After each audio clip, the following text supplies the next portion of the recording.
আরেকটি প্রশ্ন এক ভাই করেছেন যে হানাফিদের সালাত এবং আহলে হাদিসের সালাতের মধ্যে কোনটা সঠিক।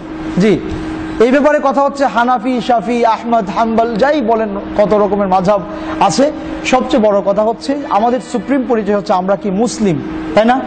হুয়া সাম্মাকুমুল মুসলিমিন মিল্লাতে আবিকুম ইব্রাহিম, তোমাদের বাবা হচ্ছে ইব্রাহিম, তোমাদের নামকরণ করেছেন কি? মুসলিম। হানাফিরা মসজিদে এসে কার ইবাদত করে? আল্লাহ। শাফিরা কার ইবাদত করে? আল্লাহ। শাফিরা ফজরের নামাজ কয় রাকাত পড়ে? 2 রাকাত। হানাফিরা কয় রাকাত পড়ে? 2 রাকাত। আহলে হাদিসেরা কয় রাকাত পড়ে? 2 রাকাত। হানাফিরা কয়টা সিজদা দেয়? 2টা। শাফিরা কয়টা দেয়? 2টা। আহলে হাদিসেরা কয়টা দেয়? 2টা। তাহলে বড় কোনো বিষয়ে কিন্তু হানাফি, শাফি, আপনার আহলে হাদিসের মধ্যে পার্থক্য, বড় কোনো পার্থক্য নাই।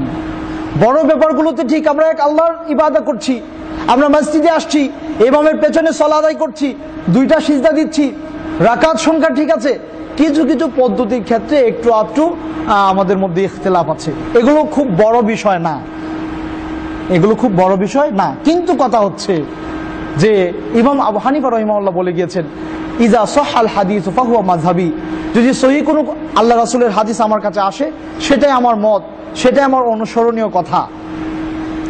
তাহলে আপনি আহলে হাদিসরা কিভাবে সালাত পড়ছে, শাফিরা কিভাবে পড়ছে, হানাফিরা কিভাবে পড়ছে, এগুলো না দেখে আপনি দেখবেন সহিহ হাদিস কোনটা বলে, সহিহ হাদিসে যেটা আছে আপনি সেটাই পালন করেন।